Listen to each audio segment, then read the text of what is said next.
As popular incumbent president William McKinley seeks a second term, populist William Jennings Bryan hopes to defeat him in a rematch.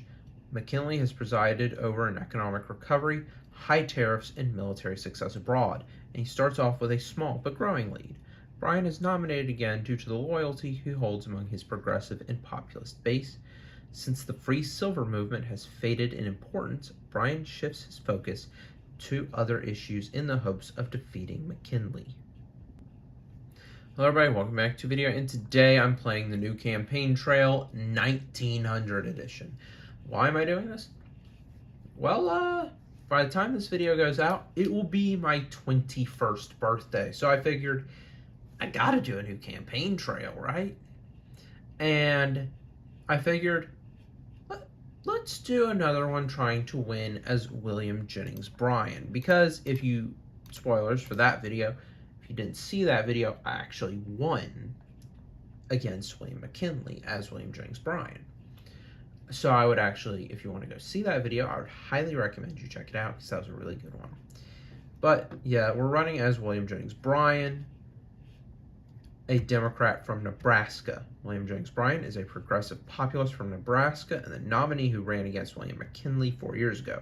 During his previous campaign, the Great Commoner inspired millions through his crusade against the moneyed elites and the business establishment. In the past 4 years, however, the economy has recovered and the country has seen military success in the Spanish-American War. With the issue of free silver waning, Bryan can focus his energy on McKinley's imperialism. Although it will be an uphill battle, Bryan can hopefully assemble a broad enough coalition of populists and progressives to win the White House. Who do we have as VP options? We've got a few. Adlai Stevenson served as vice president in the second term of the Cleveland administration and was a candidate for vice president 4 years ago. Unlike most of Cleveland's associates, he is not a bourbon Democrat and has supported the Bryanite movement. He holds a lot of political experience and could bring some gravitas to the ticket. Selecting him could help bring back some gold Democrats who abandoned the party 4 years ago. On the other hand, Grover Cleveland is still unpopular due to the economic collapse he oversaw. The Democrats may wish to avoid further association with his failed administration. David Hill is a former senator and governor from New York. He previously ran for president in 1892, but lost to Grover Cleveland in the Democratic primaries. He has established a reputation as an advocate for liberal policies such as labor reforms. On the other hand, he was associated with machine politics in New York owing to his support for patronage. Hill can improve your numbers in New York and with urban voters, but he holds little appeal to the bourbon wing of your party. Charles Towne is a former Republican and representative from Minnesota. He's been aligned with the Silver Republicans in the past, and he holds rather progressive views on the issues of the day. He has also been pushed heavily by the remnants of the Populist Party. Picking Towne would ensure enthusiasm for more left-wing voters at the expense of further alienating the conservative faction of your party. You know what? I say we go with David Hill, because you got to think about it. Who do the Republicans nominate? Current New York Governor Theodore Roosevelt. So if we can put someone else from New York up as the VP, it actually could help us compete in that state potentially. So, and New York, for a lot of the history of this country, was the biggest electoral prize. So I say we go with David Hill. Okay. Let's see how we're doing. Oh, we have a big fight ahead of us. Okay. There's a couple weeks of downtime before the 1900 DNC. While you do as the campaign kicks off to a start, our biggest weakness in this election is our funding deficit. There are plenty of Democratic businessmen like William Randolph Hearst and wealthy Democrats like Boss Murphy. I'll personally reach out to them to make sure our coffers are full and our war chest is prepared. I want to take initiative in this campaign. Let's host a number of meetings with progressives and civil like Henry Teller and Fred Dubois.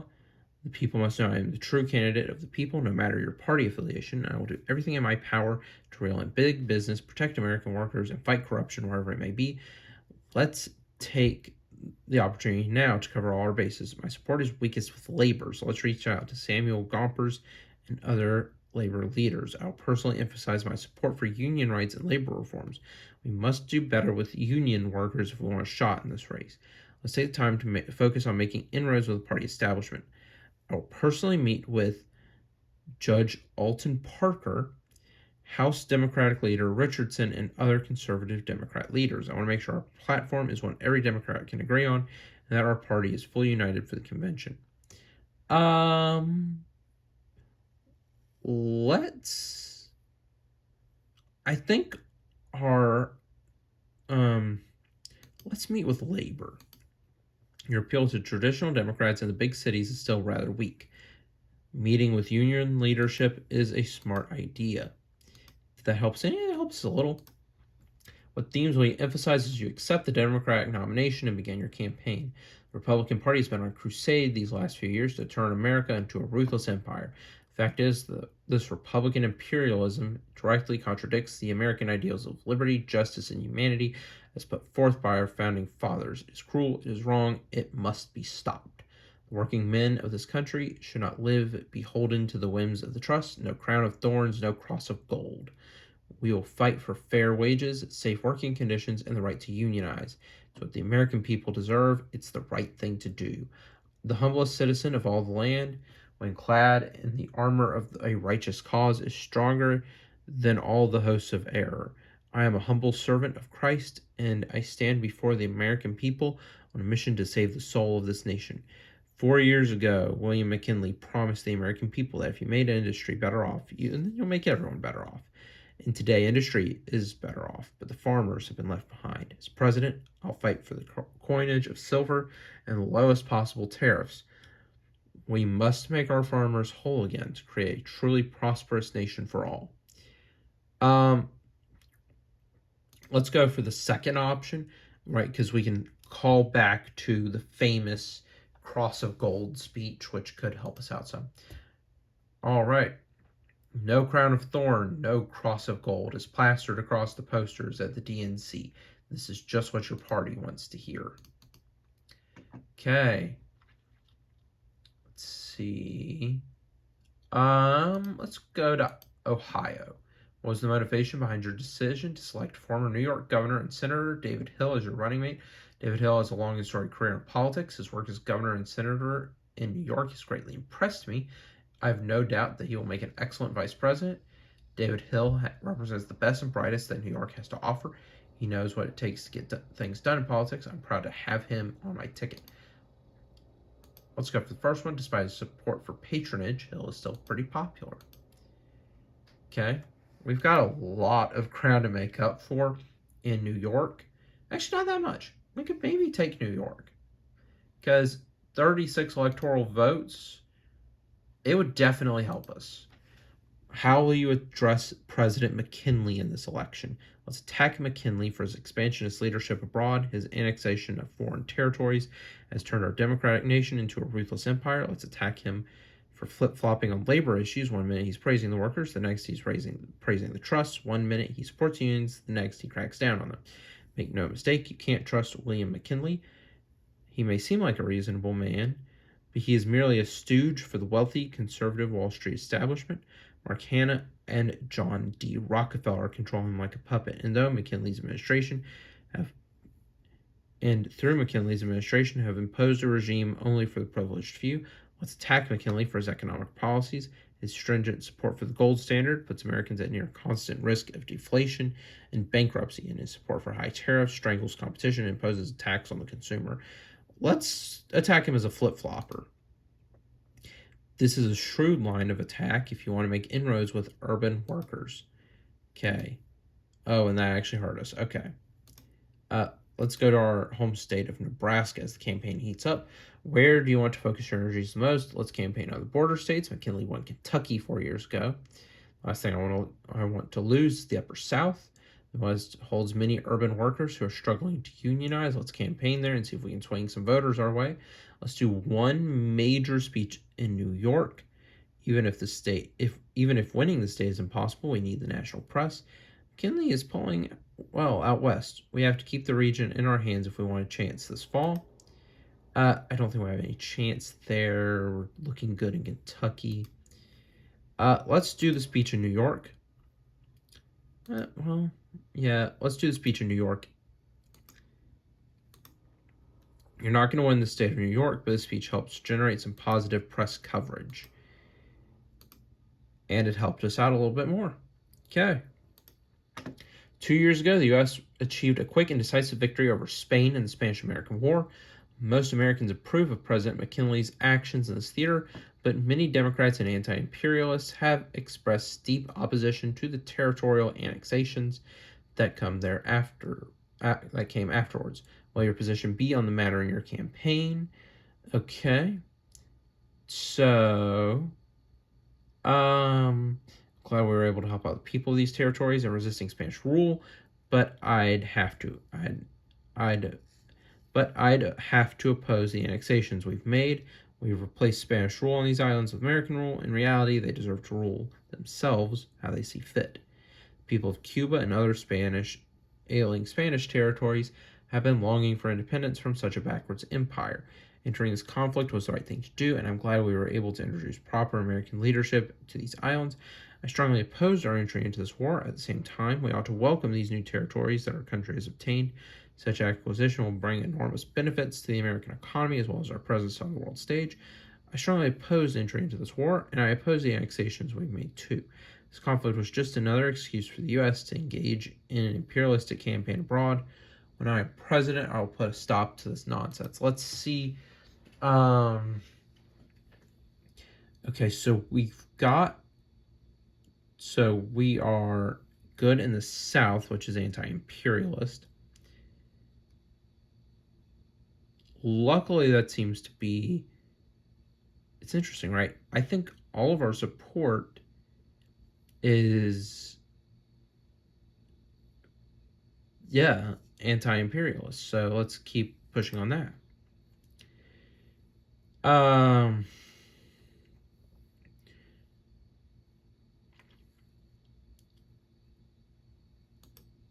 Let's go for this one.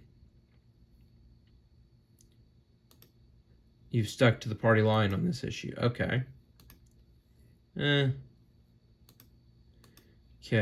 In the light of the Panic of 1893, there were some calls for federal oversight out of big city trading markets. Although these have faded somewhat with the return of economic prosperity, would you support such regulation? It's simple. The Panic of 1893 only occurred because our influx of gold from abroad was too low for currency demands. This could have been prevented by allowing the coinage of silver for legitimate currency. There's already been considerable reform to the stock market since the dangerous days of the 1860s. Gold flows have increased, the market has stabilized, the economy has recovered. There's no need to pursue any further regulation at this point. It's simple. The Panic of 1893 occurred because the general population, in fear of losing their savings, drove a bank run. We need a federal system of assurances for depositors to prevent this from happening again. As president, I'll authorize a commission to study just that. Periodic banking contradictions are a normal part of the business cycle, where stocks rise in excess. They must fall. A healthy economy is one in which the business cycle is allowed to run its course. The last thing our economy needs is any harebrained intervention. I guess we'll go with the free silver option. It's a bread and butter message that for this issue that pleases your base. Okay. And we're about the same. Okay. The McKinley administration has undertaken some limited antitrust action under the Sherman Act, but many in your party, as well as what's left of the populace, have expressed support for more vigorous prosecution of the trusts. What are your plans for antitrust policy should you win the White House this fall? The populace have it wrong on monopolies, corporate consolidation. It could be beneficial for everyone when business has enough resources. In manpower, we can advance our technology and create a host of new consumer products. In my administration, I'll make sure businesses have the room they need to grow and thrive. I think what we're doing now is a good compromise. Corporate consolidation is not always harmful to the economy, but it is absolutely prudent to break up the businesses that grow too large and powerful. will continue to take reasonable antitrust actions against such businesses. McKinley and his allies haven't taken this issue seriously enough. Corporate consolidation is a threat to the free market and to small businesses. We will no doubt look into more aggressive antitrust action in my administration, and if needed, the passage of a new antitrust law.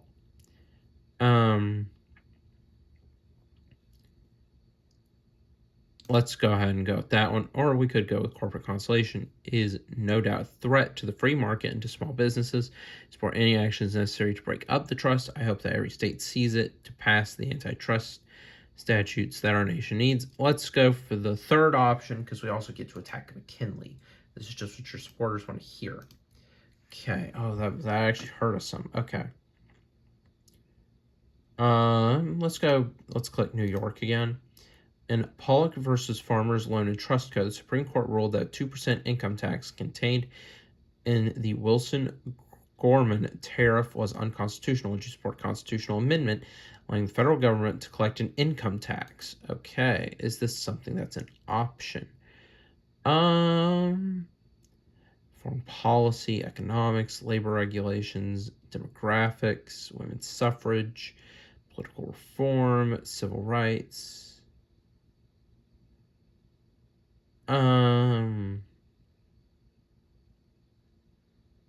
Okay. The Supreme Court got it wrong in this case. We need a system of taxation that can reduce wealth inequality. Support federal legislation for an income tax to accomplish that. And tax on income is an injustice that will surely lead to collectivism and socialism. While I think an income tax would be a good idea to implement. While I think an income tax would be a good idea to implement, I agree with Justice Fuller's decision. If we are to pass an income tax, we must do so within the guidelines set by the Supreme Court with apportionment amongst the states based on congressional representation. I absolutely oppose the Supreme Court's decision in this case, and I would absolutely support a tax on income. At the same time, such a tax should be levied by each state to account for differences in the standard of living. We're going to go with this one. You're shifting your rhetoric a bit here, but this is probably the best way for you to appeal to the populace without alienating more traditional Democrats. Okay. And that helped just a little bit. A few years ago, President McKinley signed into law the Dingley Tariff Act, which raised rates on a number of luxury and necessity goods. While the economy has recovered, there's been a noticeable increase in the cost of living. How you address this tariff hike in your campaign? I absolutely understand the need to provide protection for infant domestic industries, but we must be careful to not jack up prices or create artificial monopolies willy-nilly. I intend on taking a serious look at these tariffs in my administration. I understand the need to keep prices low and competition high, but a comprehensive tariff program is necessary for the protection of American business. I can certainly take a look at some tariff rates for established industry, but everything else will stay the course in my administration. I may have opposed tariffs before, but the economic recovery of the past few years have shown that they are clearly working. Wages are up and industrial production has blossomed. Concerns over consumer prices that come from any rabble-rousers is just bad faith posturing, and I urge the American people to reject such nonsense. My answer is simple. Tariffs cause prices to raise much faster than wages, and they promote monopoly and industry to boot. When I am president, I will do everything in my power to lower our tariff rates.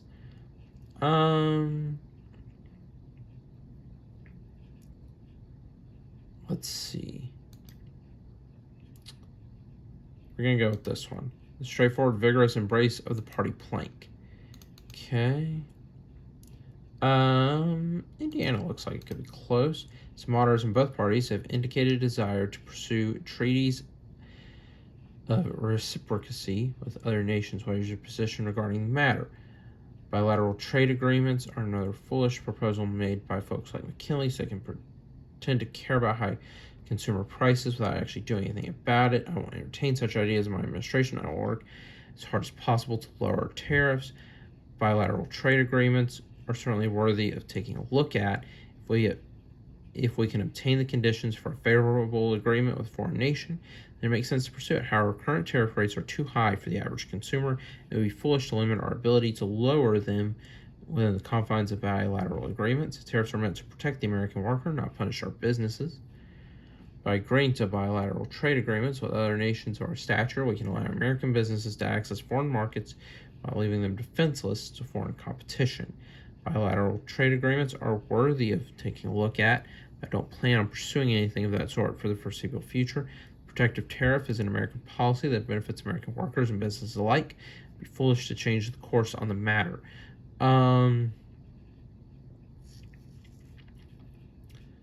Okay. Let's see.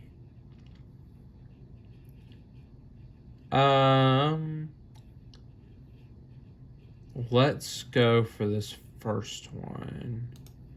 You're basically pleased with the response, but keep in mind that most swing voters have more nuanced views on the matter. Okay. In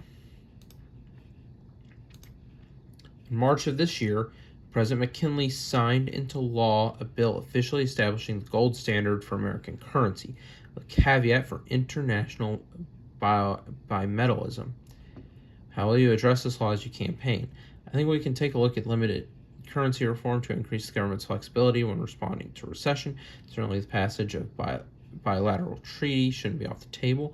Time has come to move on from our commitment to the gold standard. If we pursued the coinage of silver, the government's response to the panic would have been a lot more effective and a lot more flexible. I don't think currency reform is something we need to pursue here.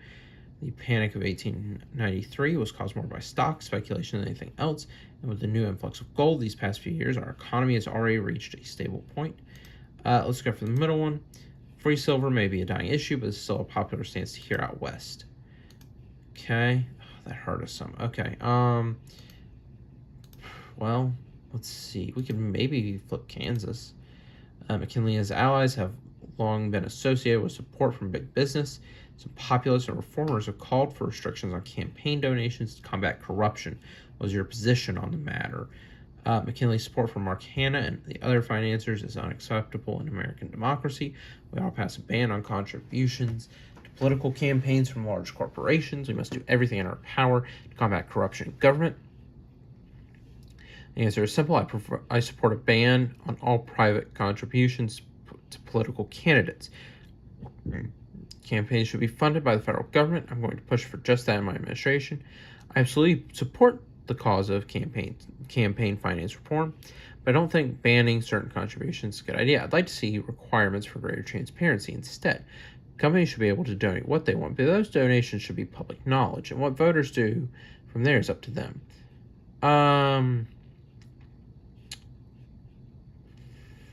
I think we could go, I don't think we should be taking any action here. To limit campaign contributions is misguided at best, oppressive at worst, and is a violation of free speech, no matter the justification. We need to look at other kinds of reform for this issue. Let's go for reform. It's a decent alternative stance to take on this issue. Despite its popularity among most Democrats, some populists have expressed displeasure about your running mate's record in New York. Most notably, they're somewhat turned off by his previous support for patronage. How you address these concerns? David Hill knows what it's needed to get things done in New York. It's not always ideal, but it's shown in his exemplary record of accomplishments. Off the record, Hill's previous support of patronage is unpopular. Today, the issue isn't important. Let's just stay quiet on the matter. This one, it might have been better to stay quiet. Voters don't really care as to why he supported it. Okay. Actually, I think that might have given us a couple, but we've lost Nebraska. In your speeches, you've alluded to support for racial equality.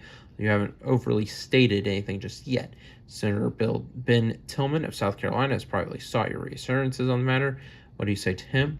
The Lord calls on us to treat our neighbors with kindness and dignity. To one day see a greater understanding between all of God's children. That's all I have to say on the matter. There's been a deafening silence for many years on the issue of equal rights in the South. So we had a true enforcement of the 14th and 15th Amendment, and as president, I'm going to make that happen.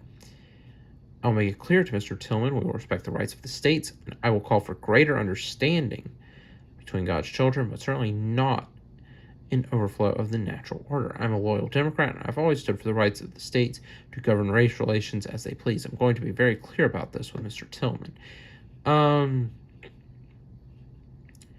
Let's go with this one. I will make it clear to Mr. Tillman that we will respect the rights of the states. I call for greater understanding between God's children, but certainly not an overflow of the natural order. Let's go for this one. This might be our best bet. This is probably for the best. Yeah, okay. The Monroe Doctrine has been used by Republicans to justify military activities in Latin America and elsewhere. Many anti-imperialists have come to oppose the long-standing policy. What is your stance on the Monroe Doctrine? We will vigorously enforce the Monroe Document the same way we have since 1823. This includes support for the newly freed people of Cuba and for the settlements for Guam and Hawaii. I do support the Monroe Doctrine as established American policy. That being said, I wouldn't use this as an excuse to go traipsing around the entire Western Hemisphere like President McKinley has. We must be mindful to respect the sovereignty of other nations and respect our democratic principles. Support the Monroe Doctrine as established American policy. For decades, we have been opposed to European colonialism in the American sphere. It would be foolish to reverse that policy. Monroe Doctrine is an outdated doctrine that would needlessly commit the United States to unnecessary wars abroad. Look no further than our squabbles in the Philippines today. We should view any such blanket statements with suspicion at best. Let's go with the second one. I support it, but I wouldn't do what McKinley is doing. I think that's going to be our best solution. Your attempt to hedge on the matter comes off as awkward at best. Okay. I was trying there. Despite American success, the Spanish-American War was fought mostly with volunteers. Many Republicans and military leaders alike have since called for the modernization of the armed forces. Would you support such a policy in your administration? For years, we have had a military that is rudimentary and backwards among great powers. It would be foolish not to modernize our armed forces. At the same time, we must make sure our army is meant for national defense only.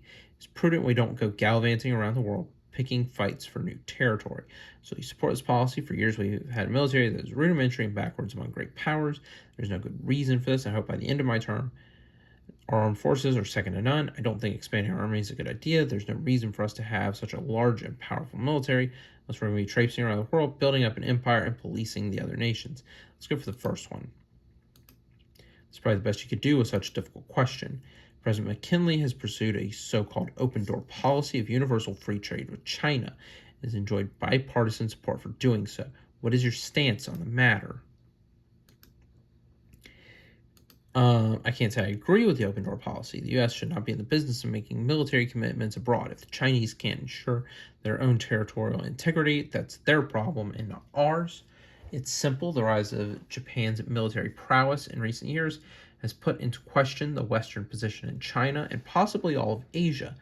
By defending an open door into the country, we can ensure that the West is allowed a presence in China without threat of Japanese military action. It's simple. The European powers have been carving up Africa left and right. China has an enormous value in being an independent and self-sufficient nation, and the last thing we want is for China to face the same fate as Africa. China brings enormous benefits to the table when it comes to international trade. Our economy relies on Chinese goods and resources and markets. It is imperative we defend American access to the Chinese economy. Let's go for this first one. There's a time and place to stick to your principles. Now is not it. Oh, okay, that was not good. And we haven't lost anything. In June of this year, the McKinley administration dispatched military forces to China to rescue American lives and property from the so-called Boxer rebellion of anti-imperialist forces. Do you support the president's actions here? Sending troops to China without congressional approval was wholly inappropriate. It sends a concerning message as to democratic procedure in our country. I am opposed to the McKinley administration's actions here. Support the president's actions here. While congressional procedure is clearly a crucial part of sound governance, the safety and well-being of American nationals clearly takes precedence. This wasn't about meddling foreign affairs. It was about securing American lives abroad. Sending troops to China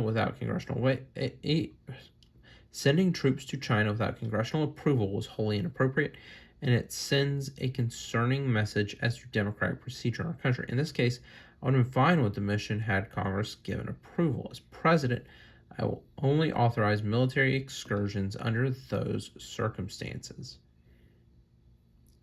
Let's go for this one. Yeah, because it's to rescue American lives. So let's go with this one. This is a good tone to strike if you want to appease your base without coming across as too much of a pacifist. Okay, that helps us a little bit. What is your position on immigration policy in America? Is immigration a top issue? Foreign policy, economics, labor regulations, demographics, women's suffrage, political reform, civil rights. Okay. The flood of immigrants in recent years has debased American wages and caused crowding in our cities. We must put American workers first, and I intend to do just that in my administration. Support the rights of immigrants to try to find respite in America, but we must protect the wages of the American worker from foreign competition. I hope to pass reasonable regulations on immigration in my administration, provided that we still offer a pathway for immigrants to settle in our nation. My administration accepts any immigrant who can read and write. America will always serve as a place for the oppressed masses to find solace. Let's go for the second one. The safe, moderate answer that offends very few voters. Okay. We actually lost some votes. So let's head back to Nebraska. Let's talk about union policy in America. Do you support the rights of laborers to organize and bargain for wages? The idea of collective bargaining is antithetical to American values and to the free market. Negotiations over wages and working hours are to be between a man and his employer only. Laborers absolutely have a right to organize. In a free market, we must ensure freedom of association. That being said, I don't think unions should have the right to boycott. It would constitute an unfair business practice on the part of unions. Laborers absolutely should have the right to organize and boycott. In a free market, we must ensure freedom of association and freedom of protest. Laborers should absolutely have a right to organize, but I want to take a different route. I would support the establishment of a cabinet-level Department of Labor to regulate labor disputes, enforce labor laws, and safe working conditions, and advocate for the working class. The workers of this country need a leg up, and with federal representation, that's what they'll get. This takes the labor issue in a different direction, but your position here appeases workers who want federal representation, as well as middle-class moderates who are concerned over the possibility of non-stop strikes. And that puts it about the same, but looks like it's going to be a close one in the popular vote. In light of high railroad rates, many populists and reformers have called for increased regulation of the railroads. Some agrarians have even called for nationalization. What is your stance on this issue? Okay.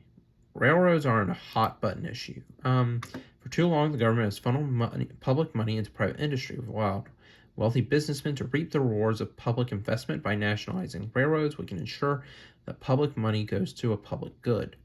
I'm 100% opposed to government ownership of the railroads, but the railroads have held far too much power for far too long. If we take action on breaking up railroad companies, then the free market can force them to compete with each other and keep prices low for the average consumer.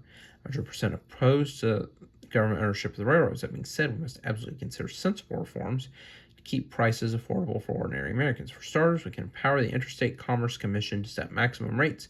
We can empower consumers to file suit against high prices. I'm 100% opposed to government ownership of the railroads. Railroads have provided an enormous benefit in the development of our nation. I see no reason we should be interfering in the internal affairs of the rail companies. Okay.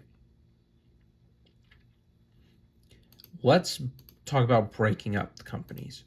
This is bold, but it could work. Targeting the railroads from an antitrust perspective is a smart move. It didn't help us that much, but oh well. Let's head back to Nebraska.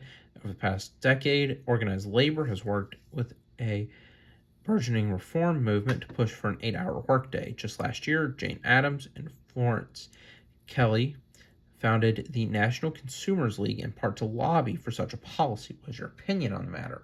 I support reasonable limits on the length of the workday, so long as there are exceptions based on the needs of each industry. We can allow men to work longer hours than women and children, and we can exempt family farms from any regulations. as they need all the help they can get. I don't support limits on the length of the workday, as they could interfere with our economic growth and prosperity. Besides, the government has no place interfering in such labor negotiations between workers and employers. The long hours that Americans work today is despicable. We must push for an 8-hour workday. I encourage every state to pass this policy as soon as possible. The long hours Americans work today is despicable. I would support federal legislation mandating an 8-hour workday. The workers of this country must be given a leg up.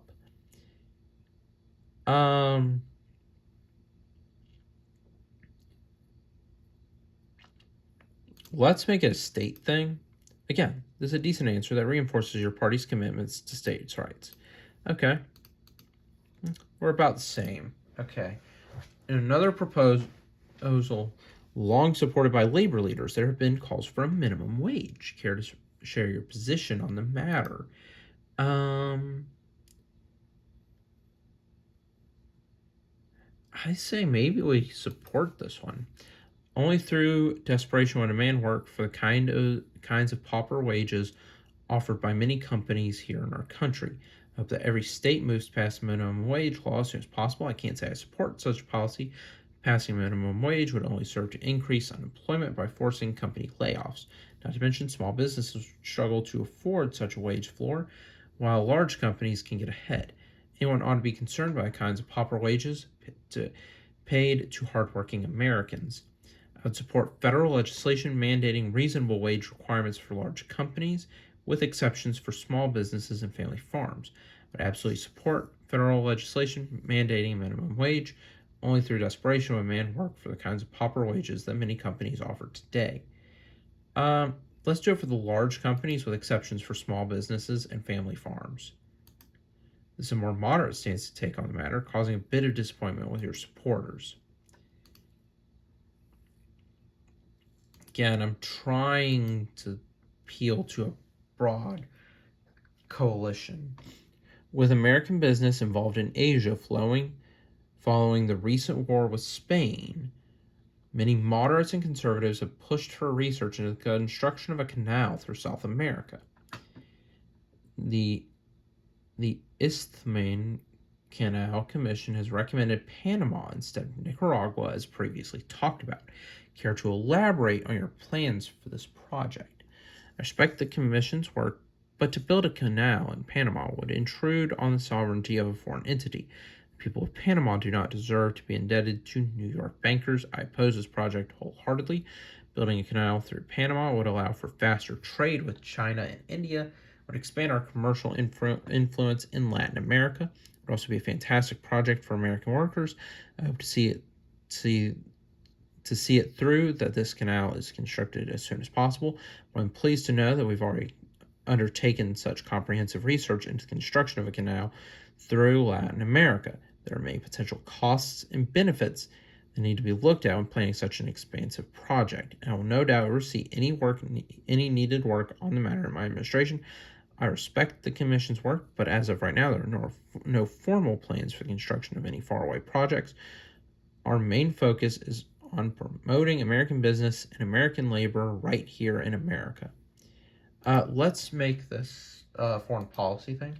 Please, some of the hardliners in your coalition, but few others. Okay.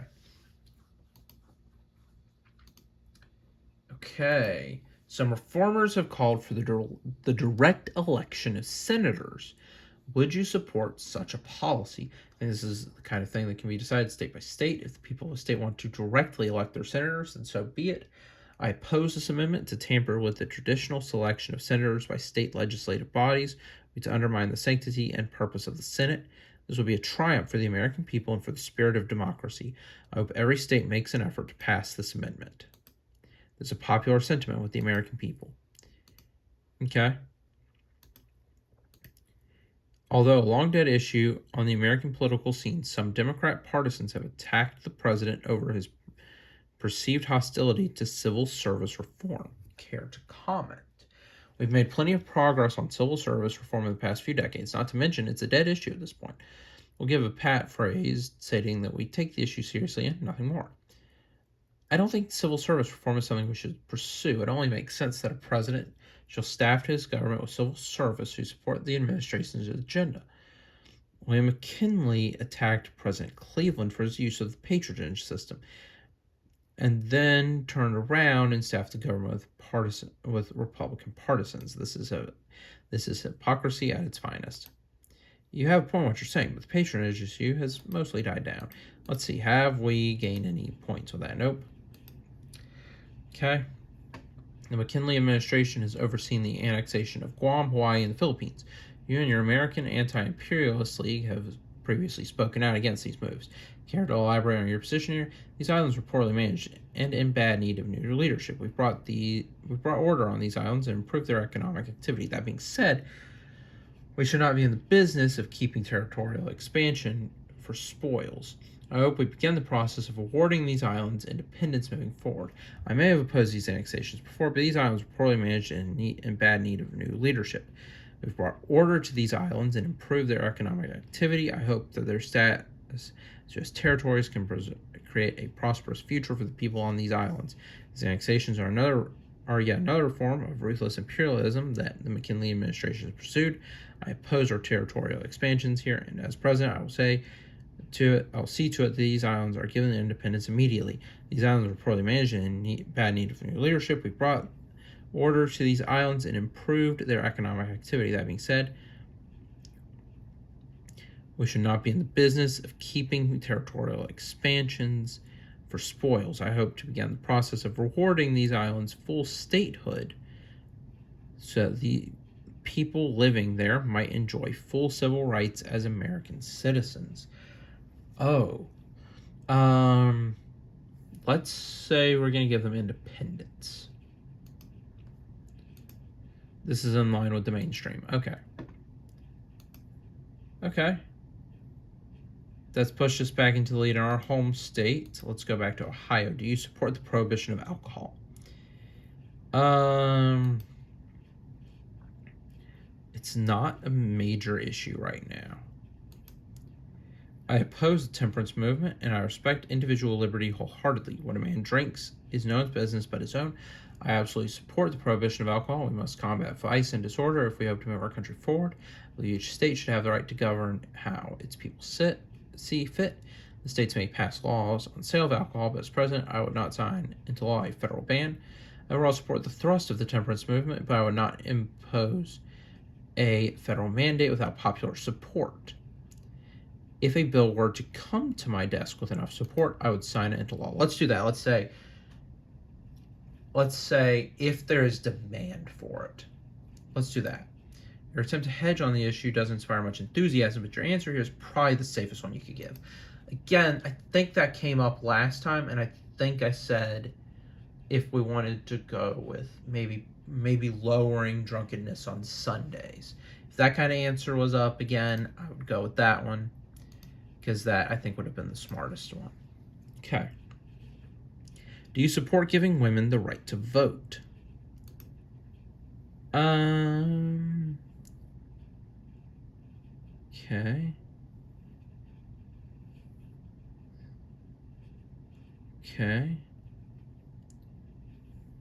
I don't believe women belong in the political sphere, but I support the rights of states to implement suffrage if it's deemed fit. I believe the state should work to implement suffrage for women as soon as possible. Where women can vote, we welcome their support. Support a constitutional amendment granting women the right to vote. Women belong in the home, not in politics.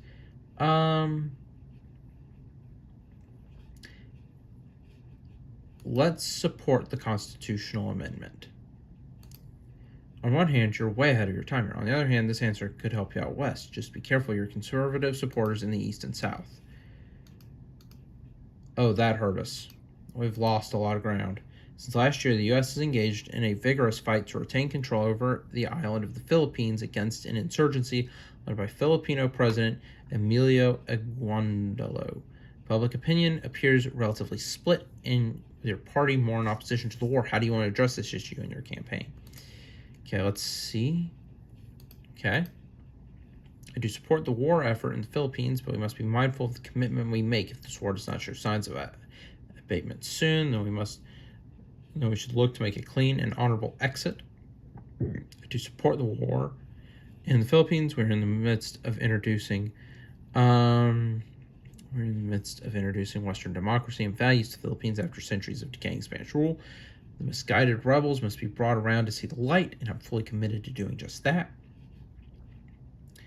A couple of years ago, we freed the Philippines from an oppressive Spanish rule, only to introduce a new oppressive American rule. This war is a national disgrace. There's no reason for us to continue this futile effort of keeping the Filipino people from achieving self-determination. As president, I will end the conflict immediately. Our position in the Philippines is absolutely vital for our strength in Asia. Should the Philippines go independent, they could be put at risk of being swallowed up by a nation like Japan, which would threaten American interests in the region and potentially access from all Western nations. It's imperative we keep Philippines in American hands.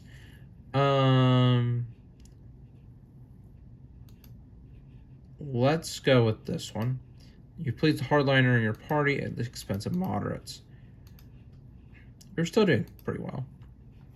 I'd like to see us take the lead, but we'll see. After the Spanish-American War, the island of Cuba was given to the states under protectorate status, unlike the territorial acquisition of the other Spanish islands. Do you support this move, and what are your future plans regarding the status of Cuba? I believe we ought to work towards independence for Cuba. Our mission in the Spanish-American War is to help the Cuban people achieve independence and self-determination from the Spaniards.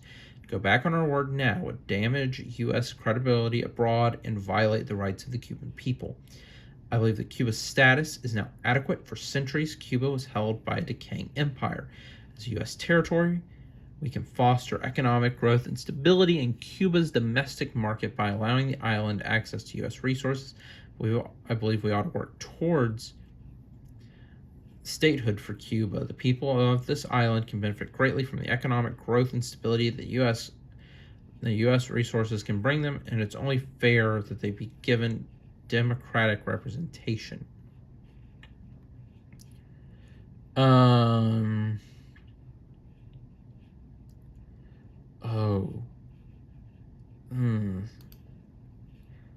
Because when you think about it, right, none of these options are great, right? Because if we want to say we want to grant Cuba statehood, that could make people think that we might go along with McKinley. But at the same time, let's try to work towards independence. This is in line with the mainstream. Okay? By the way, if you guys are enjoying this video, I've done a lot of other new campaign trail videos, so you can go check those out. There'll be a link at the end of the video to a playlist. Also, if you're enjoying, make sure to like and subscribe while you're at it. In April of this year, President McKinley signed into law the Foraker Act, which established a civilian government in newly acquired Puerto Rico and cut tariffs on Puerto Rican goods. How do you feel about these actions here, and what are your future plans for the island going forward? Our tariffs were cut in light of a horrible hurricane that ravaged the island. Going forward, I hope to begin the process for allowing for Puerto Rican independence, so the people of Puerto Rico might govern themselves according to their own wishes. It's what the Puerto Ricans deserve. It's the right thing to do. Our tariffs were cut in the light of a horrible hurricane that rampaged the island. Puerto Rico is a U.S. territory now, and I'm proud of the progress we've made on the rightful installation of a civilian government on the island. Our tariffs were cut in the light of a horrible hurricane that rampaged the island. As a U.S. territory, Puerto Rico deserves access to U.S. resources, and going forward, I hope to begin the process of initiating Puerto Rico as a U.S. state with full citizenship rights for the people on the island. Let's try to give them independence. This is what your supporters want to hear. Your campaign manager, Josephus Daniels, has expressed increasing concern over your security following several assassinations in Europe in the hands of anarchists. Understood, I'll allow for stronger security detail in my campaign, but I don't want this to be a long-term thing. Should I win this election, I want to address the public directly. Daniels is concerned, but you assure him you know what you're doing. Regardless, let's hope nothing bad happens on the campaign trail. Why does that make it sound like something bad's about to go down? Where do you want to campaign the most as the campaign comes to a close? Let's give one final speech with urban voters in New York and New Jersey. These are the two biggest states most likely to flip. I don't think we'll flip New Jersey, but I mean, maybe we could get New York. I doubt it. Let's campaign out west to try to bring some farmers and ranchers back into the field. West.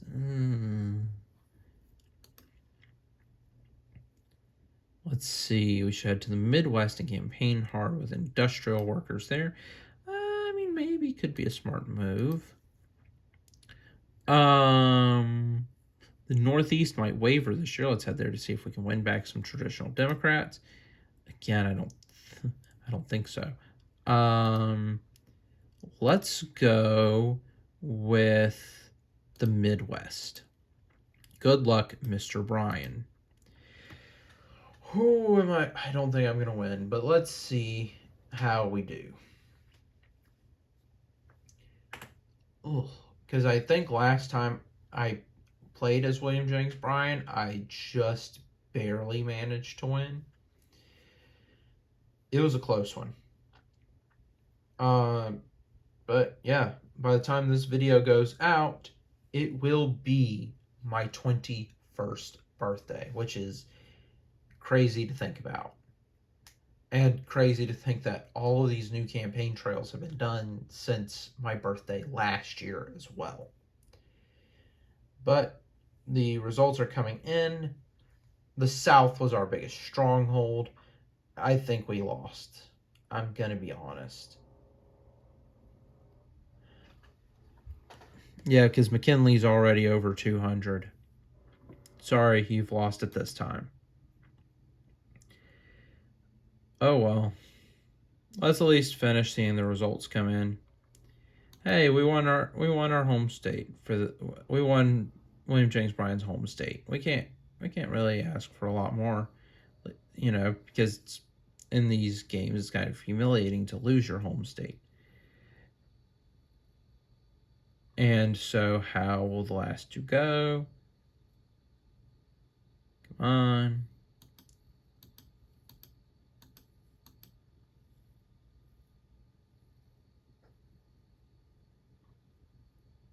Okay, we got Kentucky and we got Kansas. Sorry, you've lost the 1900 election. Despite your best efforts, you surprised very few people and lost the election in a rematch with McKinley. Many Democrats are despondent at your 2 consecutive failures. It's unclear that you'll nominate someone of your ilk in 4 years. With McKinley having won a second presidential term, the country is sure to see another 4 years of high tariffs, assertive action abroad, and hopefully economic prosperity. Assuming nothing unexpected happens, the Republicans will likely have a strong record to run on in 4 years. Well,